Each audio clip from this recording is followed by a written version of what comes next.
is online to get you connected with your Great Commission destiny. Subscribe to our channels on YouTube and Tangle. Add us up on Facebook. Subscribe to our podcasts. And of course, check out our website, continuummedia.com. Watch episodes, catch up with the latest missions news around Asia, download tons of missions resources like Dr. Al's CLR training materials, and get our monthly newsletter right in your inbox and find out how you can get involved in God's Great Commission. Stay connected with us and we'll take you there.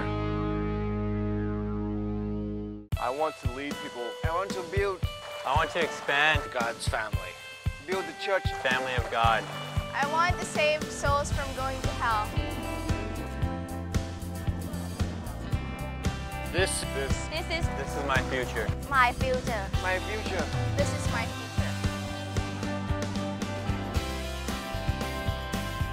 We can make a difference. Can make a We difference. can make the difference. We can make a difference. Can make a difference. We can make a difference.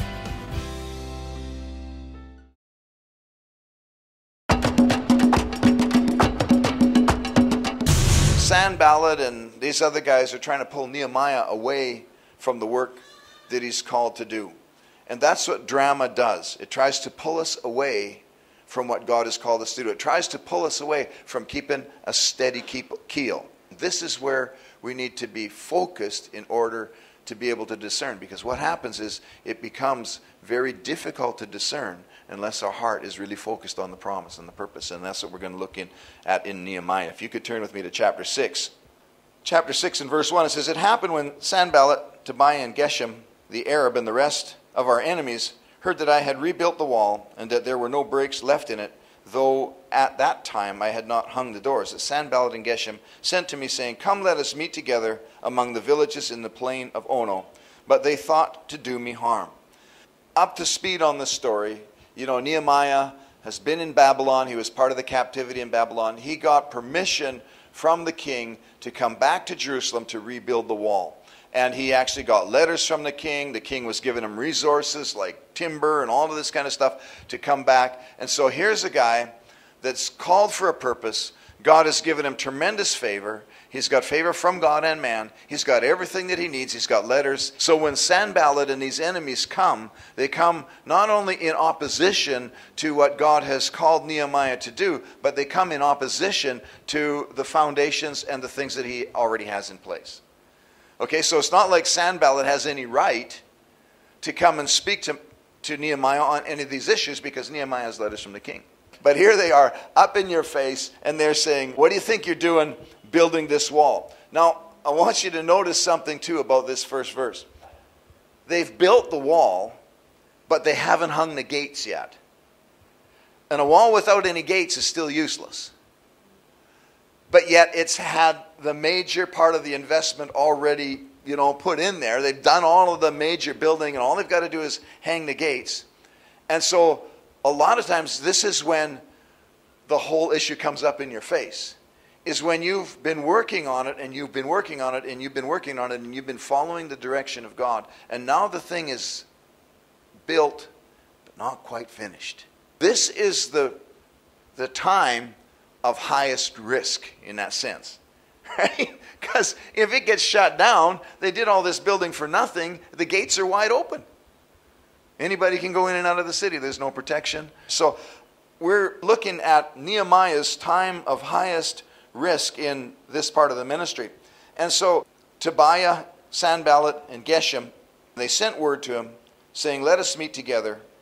And so I sent messengers back to them in verse 3 saying, "I am doing a great work so that I cannot come down. Why should the work cease? Well, I leave it and go down to you."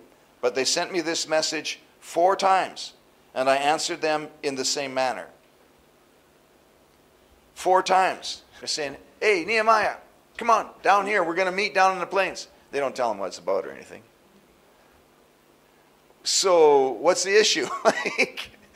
Is this something important or are you just trying to distract me here? And so we see this first kind of drama, which is really distraction and disturbance.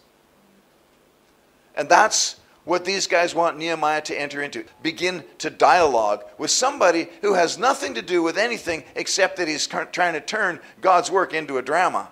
and shut the thing down, right? Cause confusion and distraction. And so Nehemiah, of course, says, well, I ain't going down there. I'm busy here. Can't you see I'm busy? Who is it that wants to shut you down? It's the guys that aren't doing anything. Basically, Nehemiah's answer is, look, I'm already succeeding. I don't need this interruption. I don't need you to interrupt me right now. I'm busy succeeding right now. Just go away. All right, and then the second kind we see in verse 5 is this idea where the questions begin to come to tempt Nehemiah into this self-justification defensive position. And so we see that Sanballat sent his servant to me as before, the fifth time, with an open letter in his hand, and in it was written, it is reported among the nations, and Geshem also says, and he knows, right, that you and the Jews plan to rebel. Therefore, according to these rumors, you are rebuilding the wall that you may be their king. And you have also appointed prophets to proclaim concerning you at Jerusalem, saying, there is a king in Judah. Now these matters will be reported to the king. So come, therefore, and let us consult together. We can fix this for you, Nehemiah. Fix what? There is no problem, man. I don't need you to fix this for me. Then these guys come and they say, okay, who do you think you are, Nehemiah? You're in big trouble here. The king's catching wind of your subversive plan to become king in Jerusalem. And we know that you got prophets back there in Babylon proclaiming that you're going to be the king, and we're telling him. But you know what? If you just come down here and meet me, maybe we can sort something out. So this second kind of drama is this drama that pushes us into justifying ourselves. I mean, you don't have to justify yourself. You're justified by God. Not only your salvation and your right standing before him is justified by him, but the ministry grace gift on your life is God's. Right? It's from him. The vision and the purpose that he's giving you, you don't have to justify it. And a lot of times missionaries face this one. What do you think you're doing? Explain this to me. Don't we have enough people over here to look after? We just got to be quicker, right? And say, yes, go look after them. I'm going over there. How come it's always Nehemiah that's supposed to be responsible to do everything, both in Babylon and in Jerusalem? People that are doing nothing. Asking you to justify your actions. These guys are hanging around, causing problems, and they're saying, no, come on, Nehemiah, you're going to have to justify what's going on here.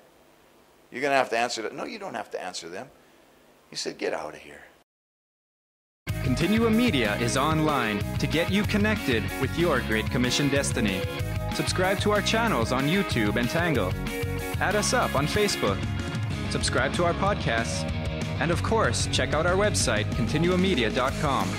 Watch episodes, catch up with the latest missions news around Asia, download tons of missions resources, like Dr. Al's CLR training materials, and get our monthly newsletter right in your inbox, and find out how you can get involved in God's Great Commission. Stay connected with us, and we'll take you there.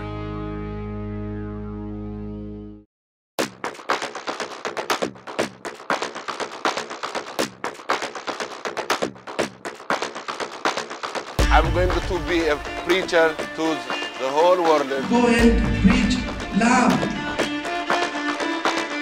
I want to expand the family of God.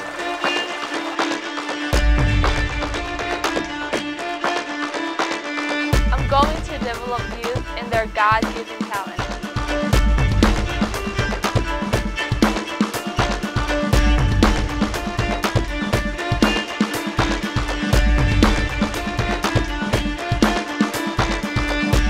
We can make a difference.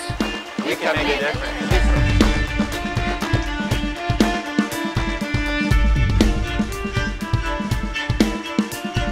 This is my future. This is my future. This is my future. This is my future. This is my future.